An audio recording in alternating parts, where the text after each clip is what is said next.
코로나19 이후 승객이 줄고 기름값과 인건비는 올라 규모가 영세한 마을버스는 대부분 어려움을 호소합니다. 그래서 지자체가 지원금도 늘려주고 올 8월엔 요금도 올려주었는데 이상하죠. 기사를 더 뽑지도 않았고 배차는 오히려 더 줄었습니다. 버스 대수에 비례해서 지원금을 주니 버스를 운행하지 않고 그냥 세워만 두는 겁니다. 서울시가 대책을 내놨습니다. 이한나 기자가 현장 취재했습니다. 서울 금천구의 한 마을버스 정류장입니다. 버스를 타고 출근길에 오르려는 시민들이 길게 줄지어 서 있습니다. 만세대 넘는 아파트 주민의 발이 되어주는 버스지만 줄어든 배차 탓에 한 번 타기도 쉽지 않습니다. 너무 이게 뜸하게 와요. 마을버스가 크기도 조그맣고 미어 터질 것 같아요. 차도 10분, 15분 기다릴 때도 많아요. 가파른 언덕에 있는 마을버스 정류장도 사정은 마찬가지입니다. 금천구의 한 마을버스 정류장입니다. 제가 직접 버스를 기다려보겠습니다.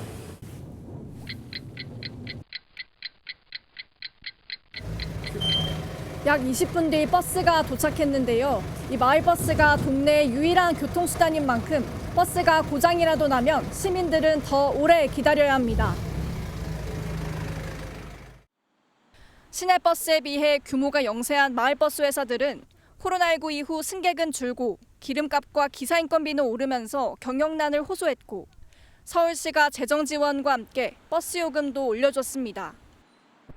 하지만 금천구의 한 마을버스 운행 실태를 조사해보니 올해 4월 평일 16대, 휴일 10대였던 운행 대수는 최근 평일 12대, 휴일 6대로 급감하는 등 마을버스 운행이 오히려 줄었습니다.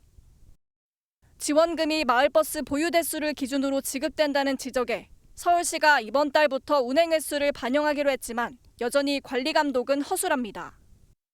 데이터를 갖고 그 운행 정보를 확인한다라고 하는 것은 피할 수 있는 여러 가지 편법적인 요소가 많기 때문에 법에서 정하고 있는 운행 계획 변경과 관련된 신고 의무를 좀 더 철저히 한달지. 마을버스가 교통소외 지역에 편리한 발휘되기 위해 지자체의 관리 감독 강화와 영세업체 통합 관리 등 대책이 절실해 보입니다. MBN 뉴스 이한나입니다. 안녕하세요. 김주하입니다. 공정하고 신속한 MBN 뉴스 유튜브를 통해서도 만나보실 수 있습니다. 특히 더 많은 뉴스와 라이브를 보고 싶으시다면 오른쪽을 눌러서 구독하시면 됩니다. 어렵지 않죠? 빠르고 정확한 뉴스로 계속 찾아뵙겠습니다. MBN 뉴스를 시청해 주신 여러분 고맙습니다.